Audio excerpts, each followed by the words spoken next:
My name is Royce. I'm 29 years old. I just quit my job and sold my truck, and I have no idea what I'm doing. This is starting over at 30. On the outside, looking in, I really wasn't sure what I was getting. Between the highways, on the sea, waiting for something to get to me. I wasn't sure what I was hoping for, you see. But you act like gravity and you are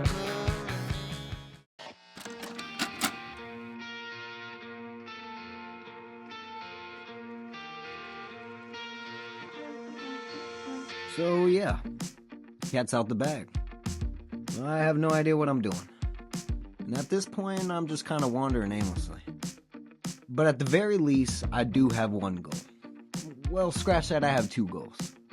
And goal number one is some people's worst case scenario.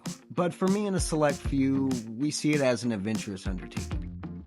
So goal number one is as simple and as shameless as this: to be homeless in a van.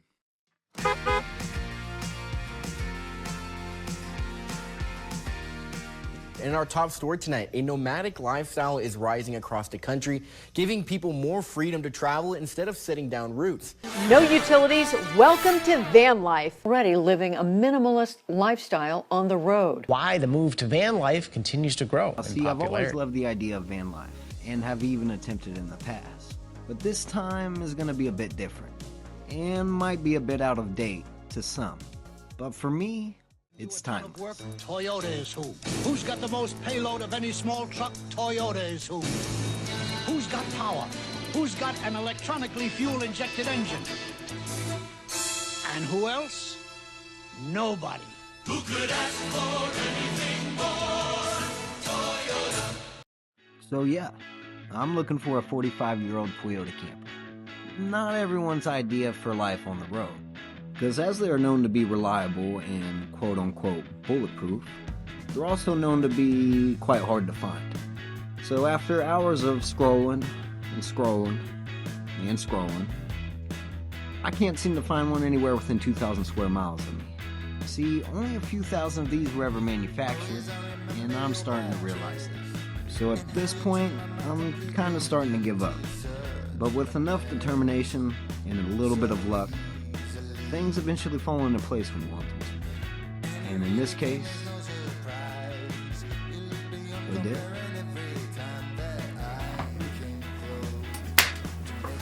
Headed to So I Colorado. have a bit of a journey ahead of me towards goal number one.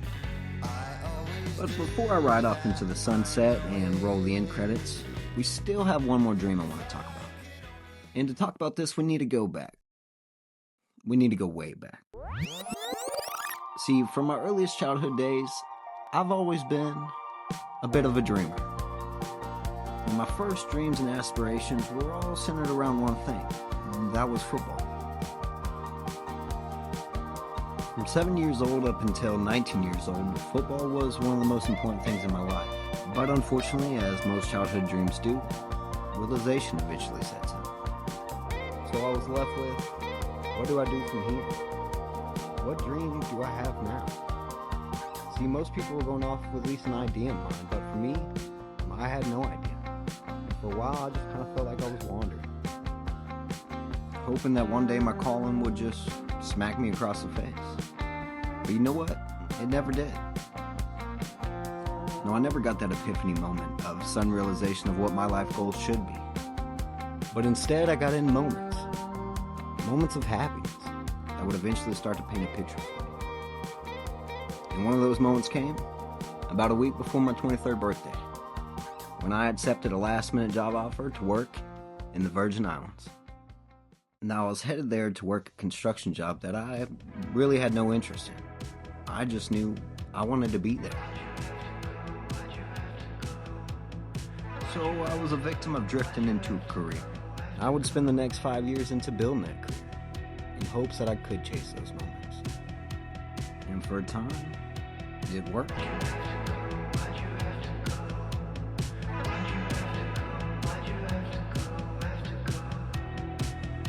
But after years of putting everything I had into it, I found that I felt no more accomplished than I did prior. I felt like I was stuck chasing those moments. I wasn't enjoying anything else in between. I was coming right back to something I had little to no passion for. So I dropped everything in hopes to pursue the one thing that I felt like I was lacking. Purpose. But see, our purpose isn't just a sudden revelation that knocks you over and hands you a life plan. Instead, you have to go out and find it. And on my 30th birthday, I received a package labeled, "Open only if you have failed."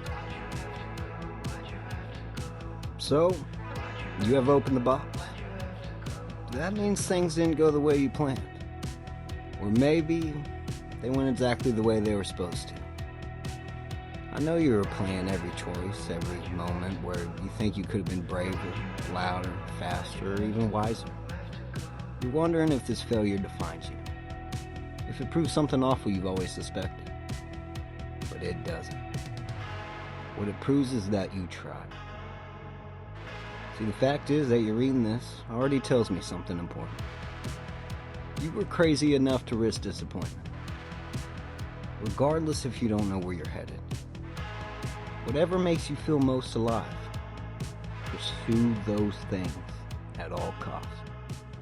I'm still rooting for you. Always. You. So yeah, there have been some things I've been afraid to pursue. Due to my own echo of self-doubt. But this is that moment. Where I'm choosing my heart over my head. And from now on, I'm willing to risk it all. Or go for broke. This is what I call the art of trying. It reminds us of who we are before fear stepped in. Every act of trying is a small defiance against routine and doubt. It says this matters, even when no one is watching. And this is me trying. Maybe this doesn't work. Maybe only a few have made it to this point. But the fact is, you have. And that's all that matters. So if it excites you in any shape, form, or fashion, just go for it. Don't try and figure out how it's all going to work.